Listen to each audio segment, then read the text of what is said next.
آئے مسلمانوں، کیا یہ تمہارے نبی کی تعلیم ہے؟ کیا یہ تمہارے نبی نے تمہیں یہی تعلیم دیا تھا کہ تم اس دنیا کے اندر رہو تو اپنی رشتہ داریوں کو توڑ کر رہنا؟ تم اس دنیا کے اندر رہو تو قرآن اور حدیث کا مذاق کرتے ہوئے تم اس دنیا کے اندر رہنا؟ آج کتنے سارے لوگ ایسے ہیں جو اپنی رشتہ داریوں کو توڑ دیتے ہیں اور شریعت کا مذاق کرتے ہوئے قرآن اور نبی کی احادیث کے ساتھ کھلواڑ کرتے ہوئے یہ لوگ دنیا کے اندر زندگی گزار رہے ہیں۔ جبکہ قرآن کیا کہتا ہے؟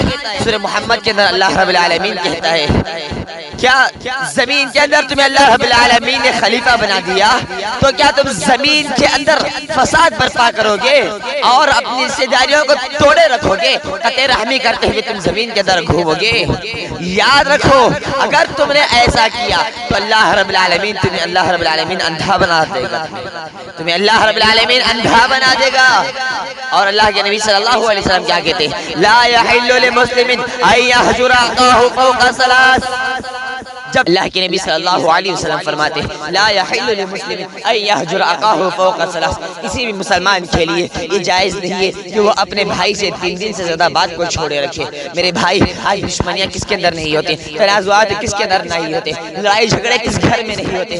اگر کسی گھرانے کے اندر لڑائی جھگڑے نہیں ہوتے تو مجھے بتلاؤ کس گھر کے اندر لڑائی جھگڑے نہیں ہوتے؟ ہر گھر کے اندر لڑائی جھگڑے ہوتے ہیں۔ یہ لڑائی جھگڑے کا ہونا عام ہو گیا ہے، رشتہ داری کے اندر دراڑیں آ رہی ہیں۔ کیوں میرے بھائی؟ ہم اپنے آپ کو متبع قرآن اور سنت کہنے والے ہیں، ہم اپنے آپ کو اہل الحدیث کہنے والے ہیں، ہم اپنے آپ کو یہ کہتے ہیں کہ بھائی ہم قرآن کو ماننے والے ہیں، ہم حدیث کو ماننے والے ہیں۔ میرے بھائی، اپنے دل پر ہاتھ رکھ کر اپنا جائزہ لو اور مجھے یہ بات بتلاؤ کہ کیا قرآن اور حدیث کو ماننے والے ایسے ہی ہوتے ہیں؟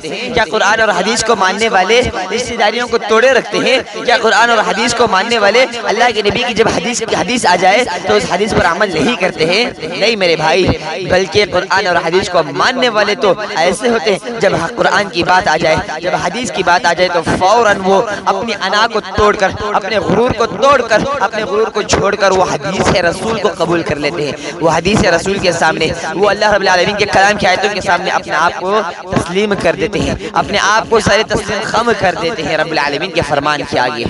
آج اس دنیا کے اندر اگر تم نے رشتہ داریوں کو توڑ کر رکھا تو تم قبر میں جاتے وقت جب تمہارا جنازہ دنیا سے اٹھے گا تو تم کیا لے کر جاؤ گے؟ یہ مالداری تم لے کر جاؤ گے؟ اس مالداری کو تم نے نفرت کی آگ کے اندر کمایا ہے، اس مالداری کو تم قبر کے اندر لے کر جاؤ گے؟ اس شہرت کو تم نے رشتہ داریوں کو توڑ کر لوگوں کے اندر درمیان میں دھڑارے ڈال کر تم نے بغاوتیں کر کر جس مال کو، جس شہرت کو تم نے پایا ہے، وہ شہرت تمہاری قبر کے اندر تمہاری کام نہیں آئے گی۔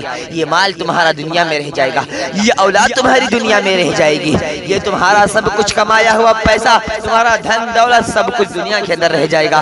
بس قیامت کا دن اگر کوئی کام آئے گا تو تمہارے نیک اعمال تمہارے کام آئیں گے، تمہارے نیک اعمال تمہارے کام آئیں گے۔ اسی لیے اس دنیا کے اندر رہتے ہوئے زیادہ سے زیادہ نیک اعمال کرنے کی کوشش کرو اور گناہوں سے اپنے آپ کو، اپنے دامن کو جتنا ہو سکے گناہوں سے عاری کرنے کی کوشش کرو۔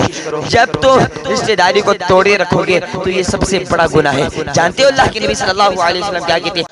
ہر دن پیر اور جمعرات کے دن رب تعالیٰ کے پاس تمہارے نام اعمال کو پیش کیا جاتا ہے۔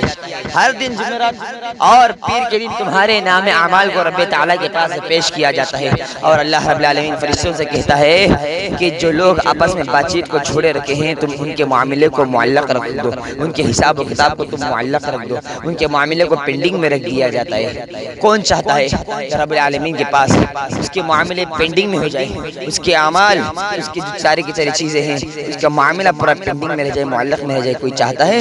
اگر چاہتا ہے تو وہ قطع رحمی کرے، ورنہ اپنے دل سے نفرتیں، حسرتیں، کینہ، کپٹ، بغض اور عداوتوں کو نکال کر ایک نیا محبت کا دیا آپ جلائیے۔ آپ اپنے محبت کا دیا ایک جلائیے، انشاءاللہ آپ کے رشتوں کے اندر کبھی دراڑیں نہیں آئیں گی، آپ کے رشتوں کے اندر کبھی بھی نفرتیں جنم نہیں لیں گی۔